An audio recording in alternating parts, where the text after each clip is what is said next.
Salut les amis, aujourd'hui sur une intervention de voiture. Ça, ce que vous voyez, c'est pas une câble, c'est pas une file. Ça, c'est un courroie d'accessoires de ma propre voiture qui m'a lâché au milieu de l'autoroute. Donc j'étais obligé de partir voilà, dans le sens de dépanneur pour qu'il me dépose ma voiture chez moi. Donc je l'ai pas emmené au garage. Ça fait à peu près, les amis, on peut dire, ça fait une semaine le courroie il a commencé à faire le bruit. Pas le courroie, mais plutôt le poulie de bas. Les amis, là je suis dans les prochaines étapes. Donc j'ai acheté le courroie 7 PK 1770. Donc 7 PK, ça veut dire il a 7 traits, dimension c'est 1770. Donc là j'ai mis la crique. Donc reste juste à démonter le pneu. Voilà. Très bien.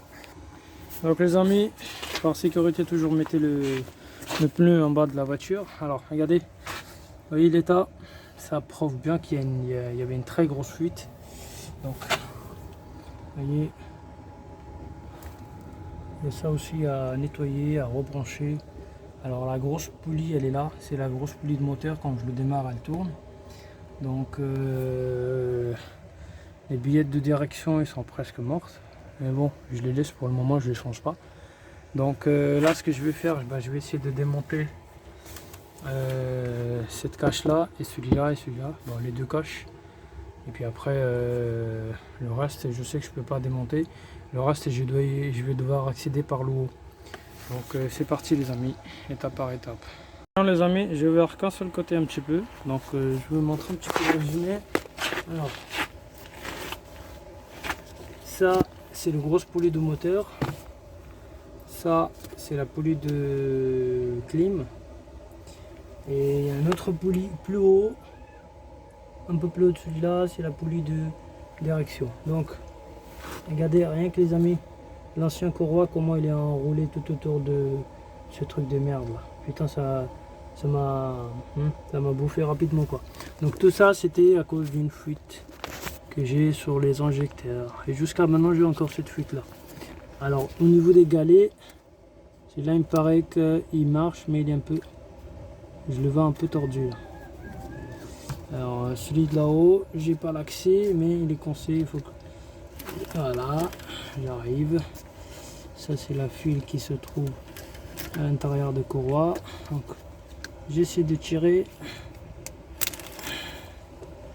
Tout ça pour vous dire les amis, tout ça c'était à cause d'une fuite. Et voilà la fuite, qu'est-ce qu'il a créé? Les soucis. Donc j'ai réussi à l'enlever ça. Est-ce qu'il reste d'autres trucs? Oui, effectivement. Donc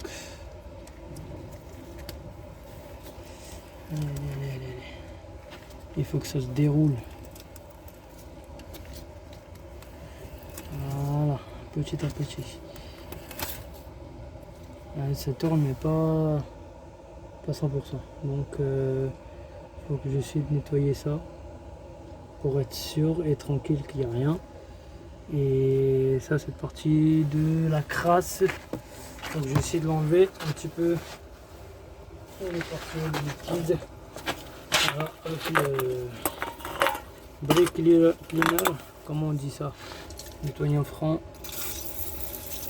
Ouais, ça part, mais bon, ça crée la saleté. Ça, il faut l'enlever avec le système de haute pression. Bon, les amis, maintenant, je vais essayer de nettoyer vite fait ça un petit peu tout autour. On va essayer de garder par le haut. Voilà. Donc,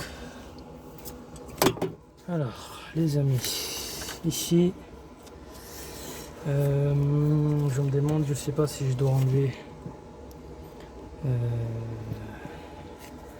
des éléments qui se trouvent ici, mais bon, je vais voir si j'arrive à les régler. Il n'y aura pas besoin d'enlever quoi que ce soit. Donc d'abord, je vais regarder dans quel sens il tourne le galet, le tendeur. Donc en fonction de ça, je vais essayer de rajouter. Et bah oui, j'en étais sûr, regardez. Je ne l'ai pas nettoyé 100%. Donc Donc je le nettoie 100%. Alors, voilà. La bordélique, il est là.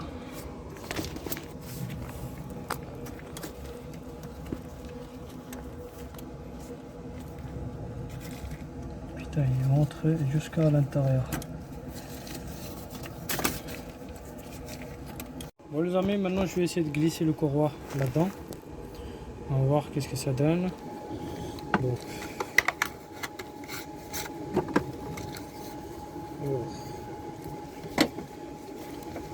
Faut le prendre comme ça. En espérant que c'est la bonne taille. Je vous dis honnêtement, c'est la première fois que je fais cette expérience. J'en ai aucune idée comment ça va se passer. Donc il y a assez de place quand même pour descendre le courroie. Donc d'abord je vais faire descendre le courroie et je vais essayer de la faire monter par ce galet là. Par contre il y a un autre galet en bas que je ne peux pas vous montrer tout de suite, mais je vais vous la montrer une fois que j'avance. Alors, pour vérifier si c'est bien, nickel. Alors maintenant je vais descendre en bas et je vais tirer le galet plus bas pour que ça descende. Enfin, pas le galet, mais le courroie.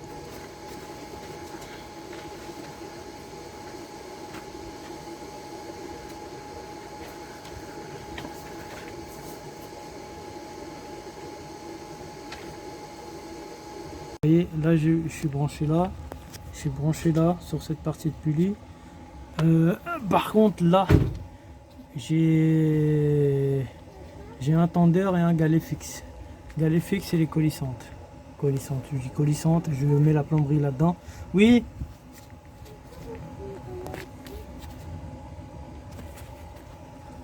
Donc les amis, il y a une seule chose que j'ai compris, la seule astuce de mettre tout sur place, laisser un seul côté, c'est cette partie là. Pourquoi je vous dis ça? Comme ça vous permet de voir à quel endroit vous allez faire le branchement. Donc ça, cette partie là, on peut la bouger, elle est mouvable. Donc je le vois qu'elle bouge aussi un petit peu. J'espère que ça ne va pas créer des problèmes. Donc ce qu'il faut faire dans ce cas là, les amis, prenez une clé de 13. Avec les clés de 13 on peut la bouger. Moi j'ai pris la clé à moi. Regardez, je vais vous montrer. Allez, je commence à faire chier maintenant. Alors, mettez la clé ici. Voilà. Et comme ça, voilà, on fait la malle. On fait mal à la main. C'est très bien, ça arrive. Et vous voyez, le galet, j'arrive à le tendre. En fait, il faut prendre je vais essayer de prendre une grosse clé un peu plus longue. Parce que la petite clé elle rentre, la grosse clé elle rentre pas. Donc grâce à la grosse clé, ça va me permettre de tenir la petite clé. Comme ça je peux mettre le courroie au-dessus de cette tendeur là. Alors les parties de tendeur ils sont lisses. D'accord? Galet, tendeur ils sont lisses. Donc ça veut dire que la partie derrière de courroie elle est lisse. Donc ça, cette partie là, la partie lisse avec la lisse, et les parties de tri avec les parties de courroie qui sont triées. Regardez. Voilà les amis. Les amis, je suis désolé, j'ai pas pu filmer toute la partie de vidéo, mais en tout cas, la seule chose qui va fonctionner, c'est la clé Facom de diamètre 13. J'avais une clé normale 13. J'ai essayé de la tourner, chauffer, et rien fonctionné. Ça n'a rien fonctionné. Pareil avec des petits clés. Bon, à force que je le forçais, vous voyez, ça commence à se rouiller à l'intérieur. Enfin, pas rouiller, mais abîmer les dents. Donc grâce à la petite clé de 13 de Facom, j'ai réussi à le faire, parce que avec la clé 13 coudée, honnêtement j'arrivais pas. Donc le tender il est bien, par contre le galet je suis pas sûr s'il est en bon état, mais il tourne quand même. Donc la vérité, j'ai réussi à le faire les amis. Donc, voilà comment ça se passe.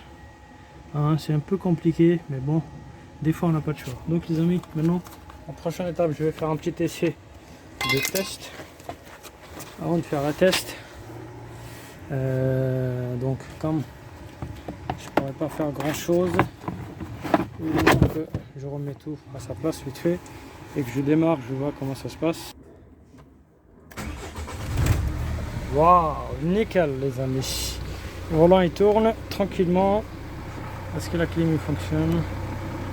Yes, nickel. Franchement, très content les amis. Donc, encore une petite connerie que j'ai réussi à me démerder tout seul. D'habitude, voilà, je salis partout comme d'hab, c'est normal. Voilà les amis. Maintenant le nouveau courroie est sur place.